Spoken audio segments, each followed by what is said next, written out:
Good morning, everyone. Welcome to OLC4O Term 1B. Today is December 15th, 2022. I'm your instructor, Mike Laverty. We are doing class number 19. So yesterday we did do a broadcast. I was home, not feeling great, but back on my feet today, feeling a lot better. So today we're doing Unit 2. That should say Lesson 10. And we're covering assignments 28 through 30. So we're in week 5 of classes. We will have 4 classes next week. And then after those 4 classes are done, we will take a 2-week break from December 26th to January 5th. That's our 2-week holiday break. And we're cruising towards our last day of class, which is January 26th. So that is, once again, that will be the last broadcast. So we'll have 36 classes in total. So we're more than halfway there. So we've got Unit 1 taken care of. We are looking at Unit 2. So today we should be able to finish off Unit 2. And then weeks 5, 6, and 7, we will deal with Unit 3.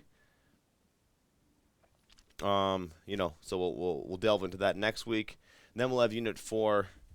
And then we'll cover this right here, the final exam, right? So you'll either do a final exam in this course, or you'll do a culminating activity. So depending on the situation in your community where you live, you will either do a final exam, or a culminating activity. And and they're both similar, so I'm going to help you get ready for both, depending on which one you have to do. So if you're watching this on YouTube, you can pause the screen, have a look at the 4 ways that you can join us live. And of course, search up Laverty Wassa on YouTube. All of the playlists are up for you. Every class we have is put up on YouTube. You can watch it at your own time. Again, you want to pause the screen. If you're listening live, this is the way that you can submit work. Or, if you want to ask any questions, right, just reach out to somebody. We have lots of staff members on hand who can answer any question you might have about answering your student work, about getting your course material. If you're missing something, if you have any questions, just feel free to reach out to us.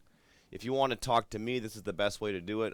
I'm the most responsive through email, but of course, if you want to add me as a friend on Facebook, shoot me a message. You can do that and give me a phone call at the Sioux Lookout office, or phone our free long distance number. Just ask for Mike if you get the receptionist, and somebody will connect you through. And this is the best time to do it, Monday through Friday, 9 till 3. So where should we be right now? You should have read all of the pages of Unit 1, and you should have read about half or 3/4 of Unit 2. You should have completed assignments 1 through 23. So assignments 1 through 18, that covers Unit 1. And then assignments 19 and beyond are Unit 2. So I'm hoping you have Unit 1 taken care of. You've got that one done. And now you're making a plan to work on your Unit 2 assignments. You don't want to fall too far behind. So if you're doing this course as an independent learner, you're not tied to the term deadline, but it's good to stay on top of these things. And the sooner you get stuff to me, the sooner I can mark it and get it back to you. All right, so today's lesson, we'll look at the words of the day. We'll do a headline. We'll do Unit 2. Sorry, this should be Unit 3. So we'll cover the last 2 units. We'll cover the last 2 assignments of Unit 2. That's assignments 28 and 29. And then I'm hoping we have enough time we can jump into Unit 3 and have a look at assignment 30. So our learning goals today are to review the elements of advertising. So we're looking at target audiences, hooks, purposes, and then we're going to explore the use of maps and graphs to convey information. So we did that a bit in Unit 2 at the start. We looked at visuals, maps, and graphs, so we're going to come back to that. And we'll know we're successful if we can use our understanding of advertising to complete assignments 28 and 29. And we'll know we're successful if we can use our understanding of maps and graphs to complete assignment 30. All right, so jumping into OLC4O, the words of the day. So up on the map right here, you've got a map of the world. This map is about 1,000 years old, and it was created by Arab traders. So, you know, it's the best. It's the best map they had at the time. So you see, you got Saudi Arabia down here. We've got Egypt and Northern Africa over here. You've got all the way down here. You've got like what looks like India and like the islands of like Indonesia. And so this is the best map that they had at the time. There's the Mediterranean. Looks like we got the Black Sea up here. This is the Caspian Sea right here, which is of course the largest, technically the largest lake in the world too. So today we're talking about maps. I just wanted to throw that up there. There's a satellite image of that same territory, so it's kind of cool to toggle between them and just to see how far we've come. And of course, when you can take a picture of the Earth, your maps become a lot more accurate because you're not relying upon human eyes and hands to measure things. You're just simply snapping a photo of it, and there you go. There's about a good quarter of the Earth right there, maybe more. So our Anishinaabe-Moan word of the day is Aki Mazanagan, which is a map. And this is a compound word. So again, compound words are words that are created from two or more words that have been compounded together. So in this case, Aki, which is the land, and Mazinagan, which is a book, a letter, a paper. So a paper that shows the land gives us a map. In English, I've chosen the word atlas, which is not the equivalent, but it's a similar word. And an atlas is a collection of maps, so more than one map. Or it's a bound volume of charts, plates, or tables illustrating any subject. So a plate is basically just like an illustrated page in a book. They call them plates because they would be like printed onto a metal plate, and then you would make a copy of that plate and put it in a book. But that's what that means, right? So found this really cool image online. I wanted to share that with you. The title is up top here. That's the Ojibwe, Gijig, Anung, Mazinagan. So of course there's our, we know that word means map, right? We know the word Ojibwe, and then we have Gijig, and then Anug, right? So, and of course the English translation is the Ojibwe sky star map. So these are the constellations as charted by Anishinaabe people. So not all constellations are the same. A lot of the constellations that were taught in school are based off of the Greek constellations and the Romans and how they saw the sky, but of course different people around the world look up to the sky and they see different things depending on the animals and the kind of nature, right? You don't see a moose constellation for the Greeks, right? Because they didn't have moose, right? But of course around here it's very natural to have a constellation that kind of maps the points of a moose's antler, which is really cool. I've never actually seen the moose constellation. I'd love to track it down in the night sky. So Anang, which is a star, Gijig, which is sky, day, or heaven, or in that case it was sky map. Here's some related English words you might want to know. So a cartography, That's the science or practice of drawing maps. So a cartographer is someone who draws maps or studies them. Topographical, that's an adjective. It's relating to the arrangement or accurate representation of the physical features of an area. Greek topos means place. And we've looked at the word graph. So graph means to write. So to write or to etch. So that it means to etch a place or to write a place. That's topography, right? Delineation, that's a noun. It's the action of indicating the exact position of a border or a boundary. So when you delineate something, you sort of set it in stone and you say this is the exact boundary. And the act of delineation has actually been the cause of many wars and many conflicts.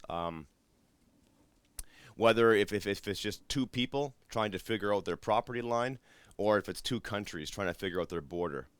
That act, like when people send out the mappers, when they send out the cartographers, that actually leads to a lot of wars and conflicts, because if it's not really defined, it's not really a problem, but until people start to claim it and put their little flags down, then you have problems. Here's our article of the day. So I'm a huge science fiction fan, so I thought this article was really cool. So it's fusion breakthrough could be climate energy game changer. So if you're familiar with science fiction, if you watch Star Trek, Star Wars, whatever, you've heard of fusion technology. So they just released a report or a press conference, the American government saying that they had a huge breakthrough in this field. And there's your headline. A fusion breakthrough could be climate energy game changer. Keyword could be, or keywords, right? Could be. So we've got a breakthrough. That's the subject of our sentence. Remember, every headline, every subject in the world is every headline and every sentence has a subject. You can't have a complete sentence without a subject, so it has to be about something. In this case, it's about a breakthrough. But not just any breakthrough, it's a fusion breakthrough, right? So we have that adjective-noun combo. It could be, right? And that's, so it might be, a climate energy game changer. So could and be are verbs. Be is the main verb, and could is an auxiliary or a helper. They call them auxiliary or helper verbs. So they sort of help the verb and they qualify it, right? So instead of saying fusion breakthrough is a climate energy game changer, you say it could be. So, which is a really important distinction, right? So what this breakthrough is, the breakthrough is a game changer, and that's a noun, but they've used two adjectives, climate and energy. So it's an energy game changer because it produces lots of energy, hopefully, and it's a climate game changer because it could help us fight climate change, and it could help reduce emissions and things like that. So these two adjectives are modifying that noun. And if we look at the first three paragraphs of this article, and just very briefly, just want to break them down. So they're talking about this breakthrough, right? So the headline has given us the what. What are we talking about? And now these headlines they're gonna break it down for us a little further. So we've got an independent clause, and remember, independent clauses have a subject. They've got a verb. So they have three ingredients: a subject, a verb, and they can be a sentence on their own. Those are the three criteria for an independent clause, okay? So if I put a period here, it could be a sentence. So scientists have reached a major milestone in the pursuit of nuclear fission. So my subject is my scientists. That's my subject. And what have they done? They have reached. That's the verb, right? They have reached a major milestone in the pursuit of nuclear fusion. And then what we have is a positive or a noun phrase. Remember, these these sound very technical, and they are, but once you get to use them and to know them, they're very useful phrases. And as we've been breaking down these Globe and Mail articles, almost every one of them has this noun phrase. So what it does is remember, an apositive noun phrase, it offers more info, usually about a noun, right? In this case, the noun is nuclear fusion, right? So nuclear fusion is a very new concept. Sorry, it's not new. It's been around for decades, but it's not something that a lot of people know about, right? So this phrase is like an explanation, right? So it's like a definition, right? So it's a process that powers the stars and could one day provide a globally accessible long-term supply of carbon-free energy. So that's what nuclear fusion is. It's what's happening in the sun right now. That's what's happening in the sun. So they're basically trying to make that happen on Earth, but do it in a safe way that produces lots of energy. So this noun phrase explains that. And you have to put a comma after it, right? You could also put a colon after it, right? But there's got to be some form of punctuation that joins the clause and the phrase, right? And so what we're doing here is I put a lot of focus on this, but it's looking at how sentences are built. And they're built by pieces. And just like when you're building a house, you have to use nails and screws to put them together. So that's what the punctuation does. Here we go. Same idea, right? The U.S. government officials said the breakthrough was achieved last week at the National Ignition Facility at Lawrence Livermore National Laboratory, the site of a long-running effort to achieve fusion by blasting specially designed targets with powerful laser beams. So again, you've got this Lawrence Livermore National Laboratory. I've never heard of that. I bet you 95% of readers have never heard of that. So this noun phrase, again, it's giving us more information. So the pattern goes, you write a sentence that ends with a noun. In this case, this national laboratory. You put a comma, and then after the comma, you explain what that thing is. So that's a very common pattern that writers use, especially newspaper article writers. And then here we have an introductory phrase. So during a test on December 5th, so remember a phrase is not a sentence, and it either only has a verb or a subject, and it does not have both. So during a test on December 5th, right? So yeah, there's no subject there, right? So it's not about anything. This next part is what it's really about. The nuclear reactions triggered in a tiny target released about 1.5 more energy during the experiment than it received when it was struck with a powerful blast from the laser, right? So the introductory phrase just gives us a timeline. It gives us a date, and it introduces the idea of a test, okay? And this is the key part of this experiment, right? So they've been doing these experiments for years, but the problem is it took more energy to make it happen than the energy they got back from it. So if you're putting in more energy just to get a reaction, you're simply just doing a science experiment. But if you get more energy back, then you've actually done it. You've actually achieved it, right? So it's a pretty cool breakthrough. And the Globe and Mail covered that in this article. All right, so let's jump back into assignment 28. I didn't get a chance to finish it, so I wanna get back to that and finish off that assignment. Okay, so in part A, you had to select a series of advertisements, and then I'll put it up here nice and brief. So in part A, you had to choose ads, and then say who is portrayed and then you said how they were portrayed. So you picked the ads, and then you said who's in them, and then you said how they're being portrayed. So in part B, you're taking one of those ads from part A, and then you're choosing, I should say at least 3.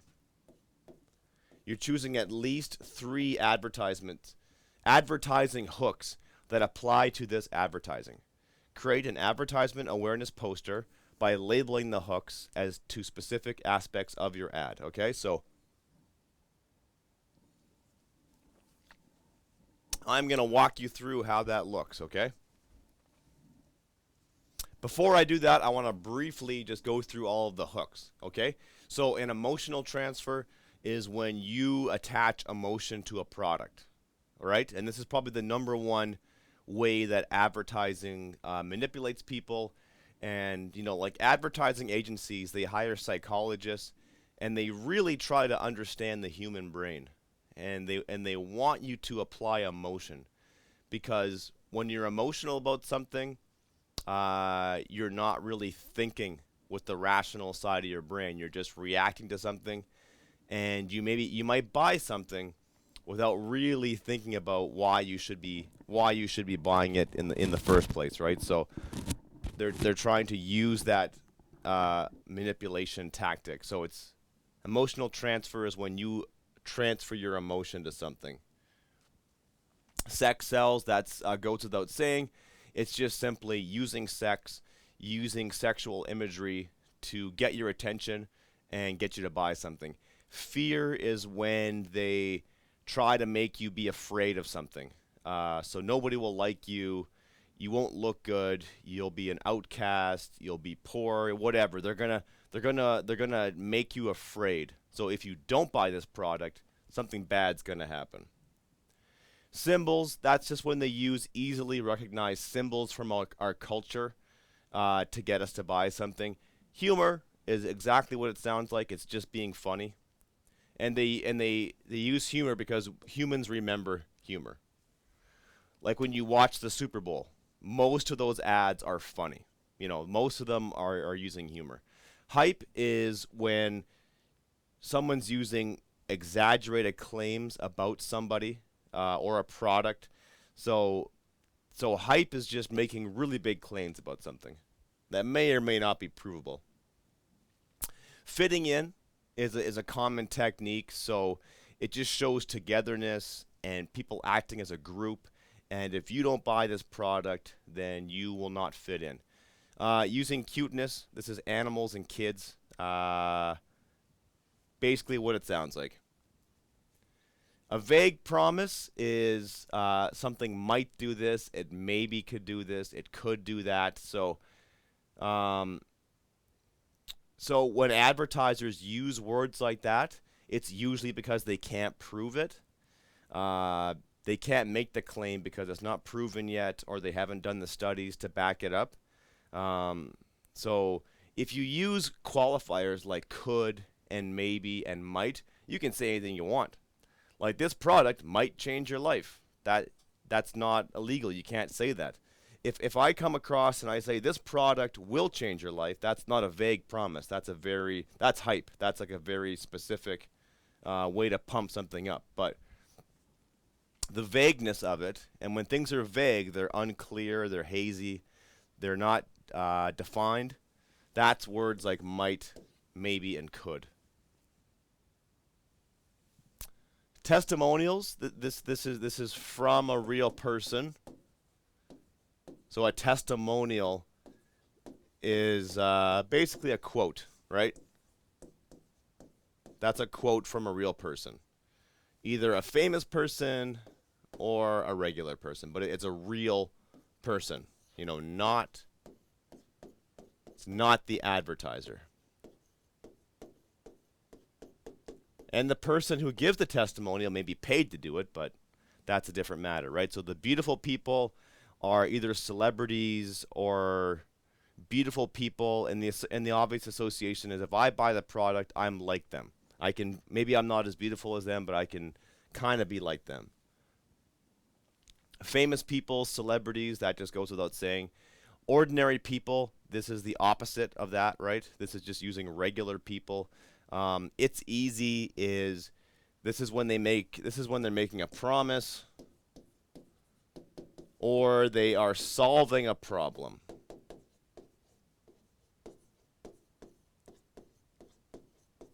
I once read a book on advertising, and they had a really great example.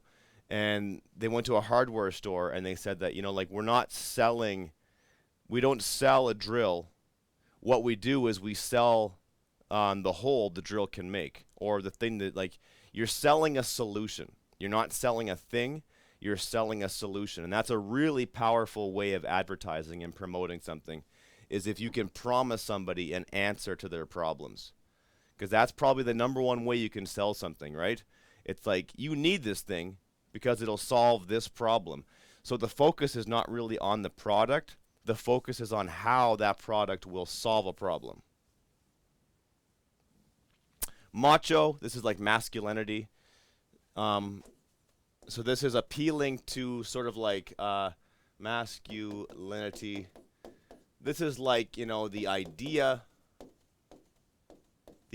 of a man, right? Femininity is like the idea of a woman.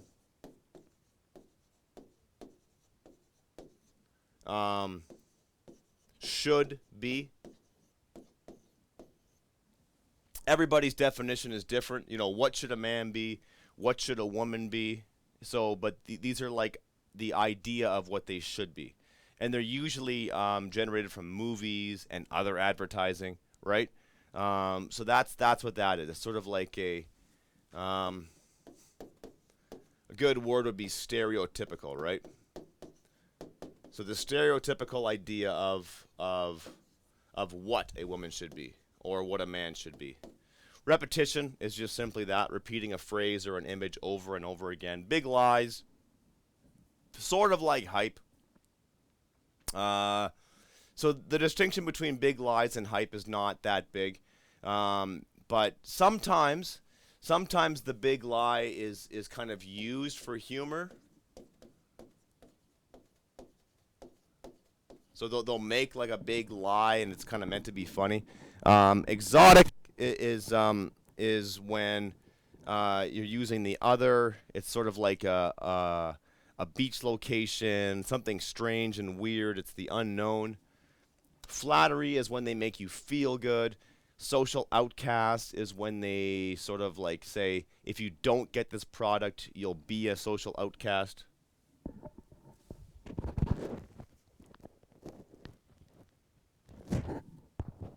So the idea of a free lunch is an additional offer. So if you get this, you'll get that.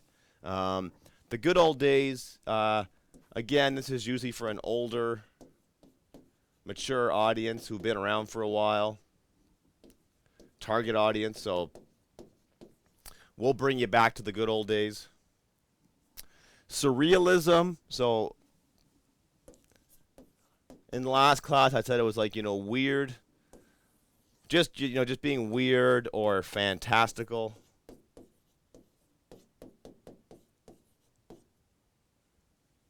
Culture is a niche marketing. It's more common as advertising. So this is targeting to a specific, I would say, culture, or it could be an ethnicity, like Japanese, or like they could target Hispanic people, or it could be like a subculture, right? And a subculture could be like hippies for the older folks. Even like something like millennials, or like emo, or I don't know, like a subculture or a people who belong to. So it could be, cultures are ethnic cultures. They're also like music and art and things like that. So speaking of art, this is an example of surrealism. This is a painting by Salvador Dali which is, he's the master of surrealism. And surrealism, it just means beyond. It means beyond reality, so past reality, or more real than real, right? So that's what that means, right? So that's one of his famous. His is one of his famous paintings. All right, so let's just work on this together, okay? So we're making our advertisement awareness posters, okay? So I've got Taylor Swift up here. So the first one that comes to mind is I can do famous people, okay? So there's one. I can do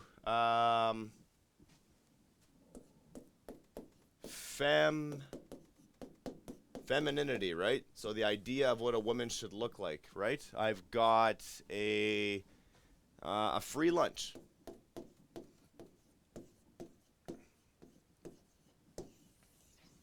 So there's my free lunch, right?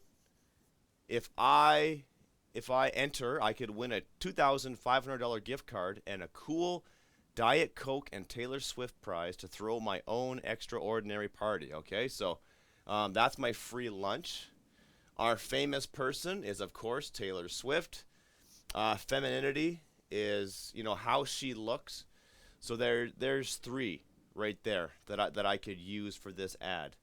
And if I dig a bit deeper, I could possibly find a few more. But I found three, just to give you an example. Okay. Over here, we got a funny ad. So I would say that we're using humor, right? We're using humor because we've got this funny image of the. I think it's pretty funny. They've done the face swap. So the dad and the child have swapped faces, so they're using humor. They're using cuteness, right?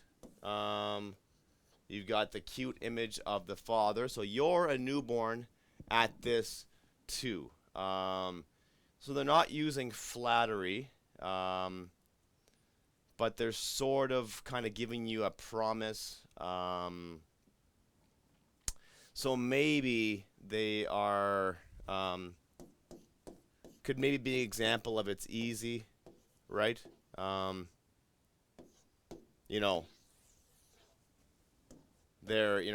offering help or a solution, right? So being a new parent, so when they say you're a newborn at this too, they're saying that, look, you're a new parent too. It's all new to you too. But if you phone this number, if you text Bright to 444-9999, then they will help you out, and they will help you become a better parent, or parent fearlessly, right? So there's three advertising hooks. And our final example, we've got milk for real men. Real nutrition when you need it. High protein, fat free. Okay, so obviously the first one that comes to mind is macho / masculinity. So this is the idea of what a man should look like, right? We've got real men. It's right there. That's pretty obvious, right? I would say we've got an example of beautiful people.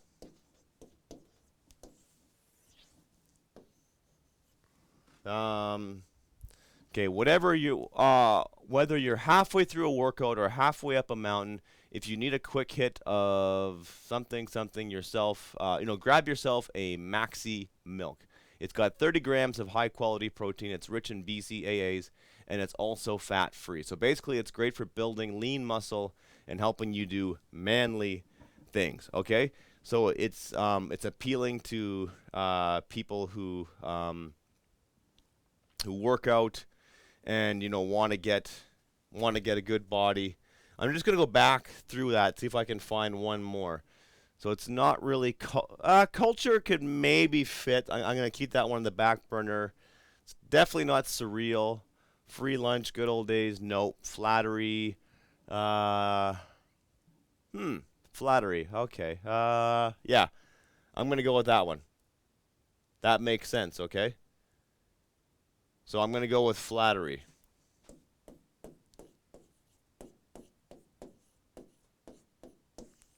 And the flattery applies to this ad copy right, the stuff right here. And it's basically saying, you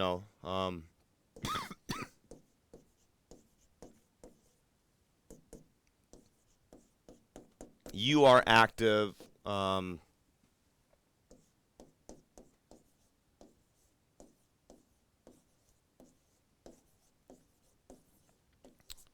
So they're basically saying, like, all you people who are into nutrition and they know how to take care of themselves, you should buy this product because, you're smart, you take care of your body. So that's sort of like the hook there.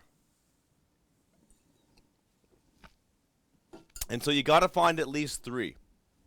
And if you can find 3, examples, and you can show me how your 3 hooks are actually in the ad, you'll get full marks, okay? So that's how that works. All right, so on to assignment 29. What are they selling? So for this, we are focusing on the Got Milk campaign, which was, milk isn't like a product, so I'm not sure who was leading this ad campaign, probably like the Dairy Farmers of America or something like that, but so the Got Milk campaign has been around for decades, since I was in high school. And we've got 2 examples of the Got Milk campaign. We've got ad A, which is Hayden, and ad B, which is the Hulk. So how are these ads different? They're both selling the same product, but ad A and ad B have different questions that go along with them. So you have to choose either. Okay, I've seen some students do both, but just pick one or the other. Choose either ad A or ad B. So pick one, and then answer the set of questions associated with your chosen ad. So choose which one you want to talk about. Are you writing about ad A, Hayden, or are you writing about ad B, the Hulk?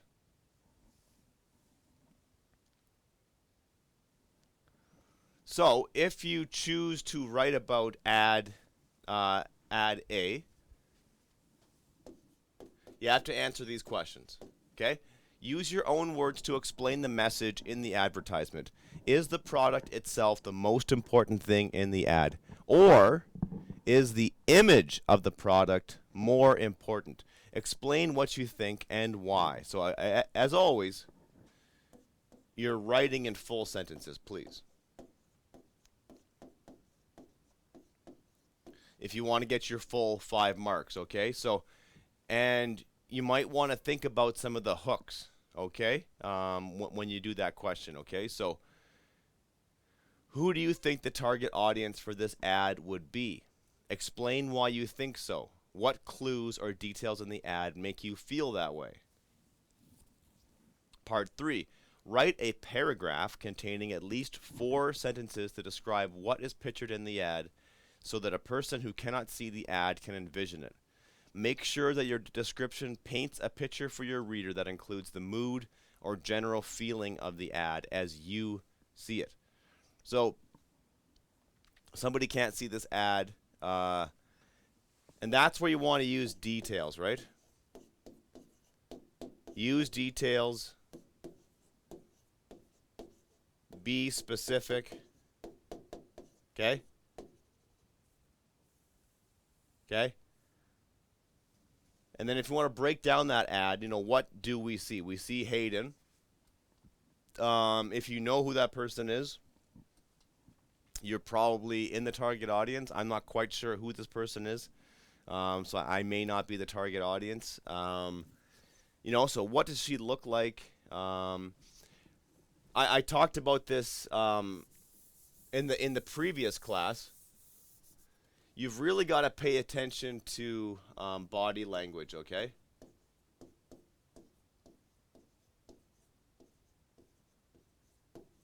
So you've got eyes. Eyes are really important, right?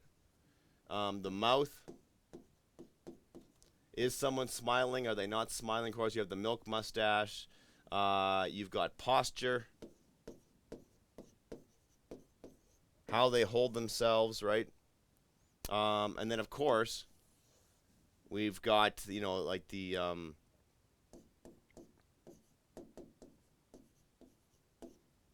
you've got a visual hook, right, of an exploding glass of milk, right? So what does that mean, right?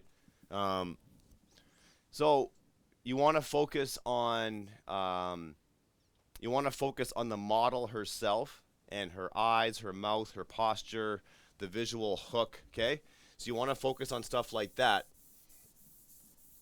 But what you also want to focus on is, so you have, with an advertisement, you have text and you have image, right? So it's mostly image, but there is text, right? What does the text say? So you can analyze, so you need to analyze the image, but you also need to spend a lot of time analyzing the text, okay? So they're both important, right? If you look at this advertisement, obviously the advertisers have given more space. Excuse me, if I adjust my microphone, they've given more space to the image. Like there's more room given to the model and her, but there's also some text at the bottom that says "Smash hit by Hayden, body by milk." Excuse me. You don't have to be a hero to feel invincible. That's why I drink milk. The protein helps build muscle, and some studies suggest teens who choose it tend to be leaner. Cheers to that. Keywords suggest. The studies don't say it, they suggest it, right? So that's a key distinction, right? So so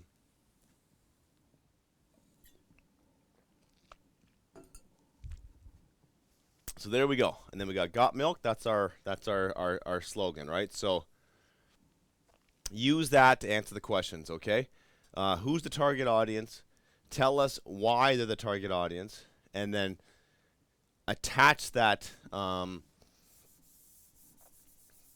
I'll break this down real quick, right? So use your own words to explain the message in the advertisement. So again, we're talking about the product itself. Is milk more important, or is the image more important, right? Explain what you think and why. Talk with the target audience, and then write your paragraph where you describe the advertisement and you break it down.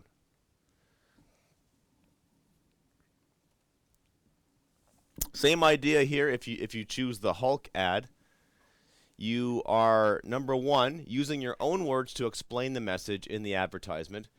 And it's the same idea as the first one. So is the product itself the most important thing in the ad, or is it the image, or is the image of the product more important? Explain what you think and why.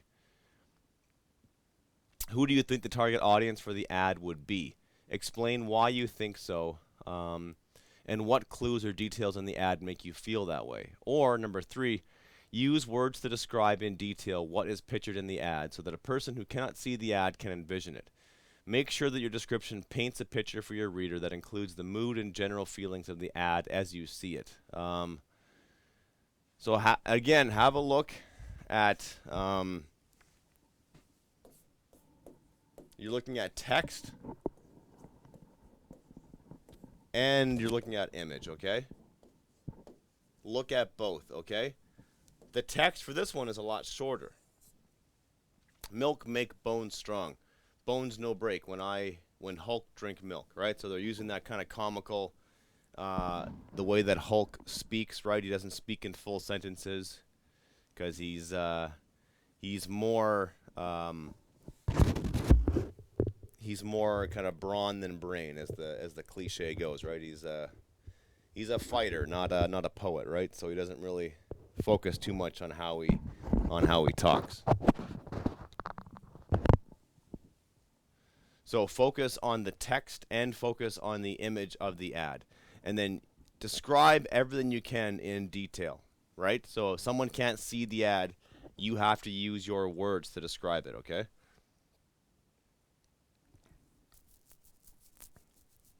Okay, so with that, that's the end of unit. That's the end of unit 2. So we're actually on to unit 3 now, and this is lesson 11. Excuse my mistake up there, and it's assignment 30. Okay, so we are interpreting visuals with this one. Okay, so charts and graphs and maps help us in our everyday lives. And often we do not even realize that we are reading them. So that's a key concept to keep in mind here. So we do read things even if they're strictly visual. So reading is not just for words and letters. So we do read a map, but we read it in a different way, right? So also really important to keep in mind is that the way that words and letters, sorry, I'm catching some mistakes on my own writing here, which is perfectly normal, are organized on the page can also be considered as visual elements. So the choice of font, typeface, size, color, spacing, etc. make a huge impact on how we read the page. Okay? So letters and words, they're not just simply put on a page. It's the size of them. You know, I've tried to do that with my slides, for example. Like I've got bold. I've used a different color. And then these. You know, I've used a different size font. It's bold, a different color, and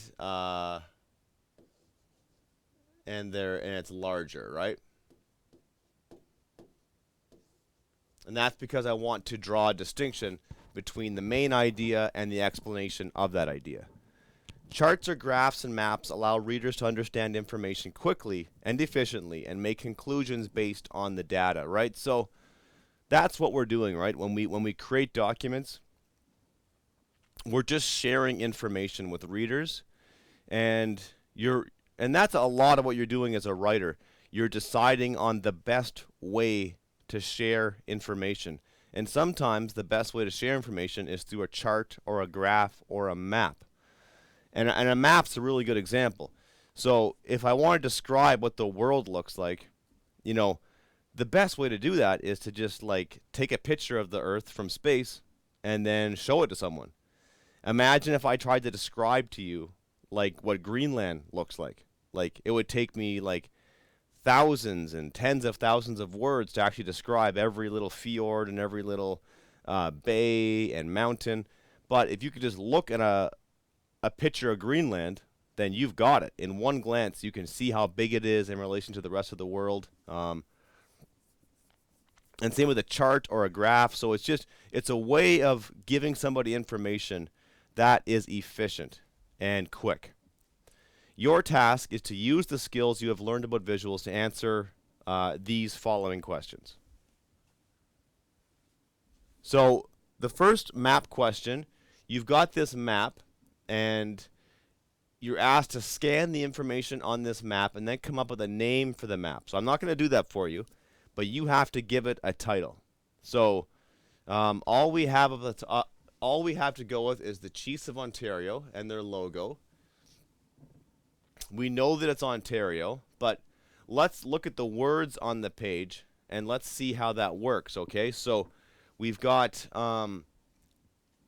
these bolded zones right here, right? So we have the Moose Factory zone. We have the Sioux Lookout zone.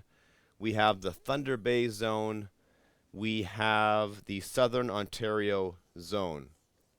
So we have zones. That's a key concept. We have these communities, and you'll notice that they are color-coded. I'm not quite sure what the color coding corresponds to, but it's there. And then you have the that's how the zones are divided. The Southern Ontario zone is pretty big. Oh, there it is. I think it kind of cuts through right here. So you have your zones. We're talking about communities, so you need to have a title, right? So what's the title of this map?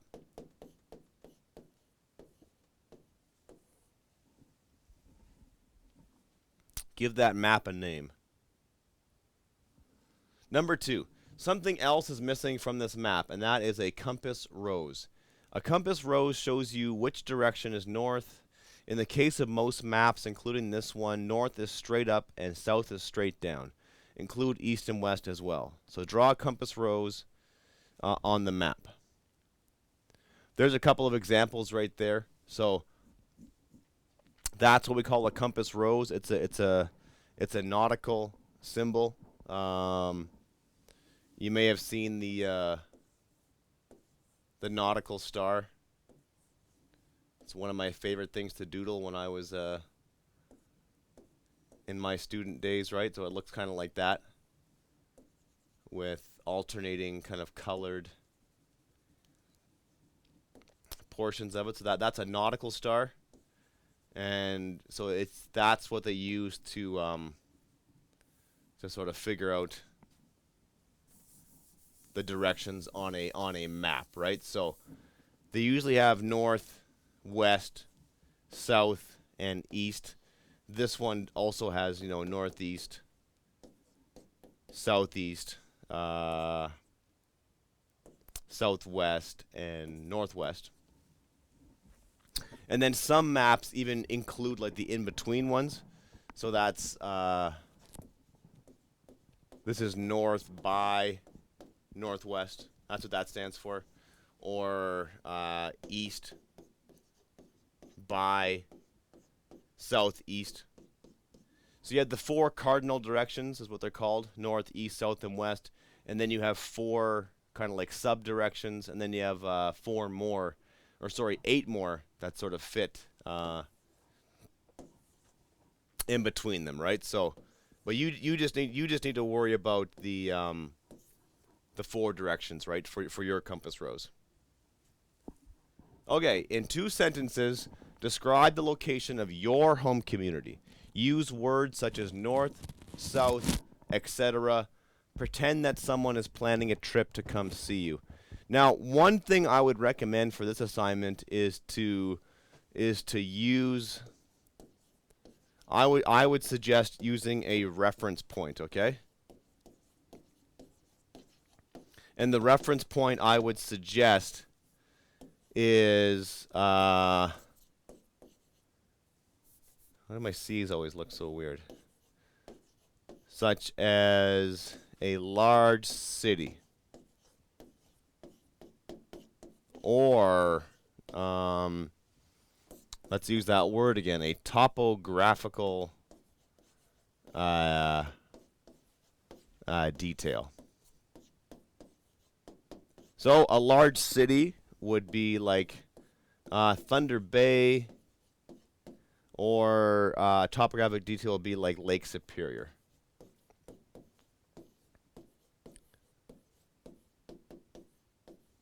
So when I'm telling somebody where Sioux Lookout is, let's say they're from Mississauga, or they're from, like somewhere in southern Ontario, they've never heard of Sioux Lookout.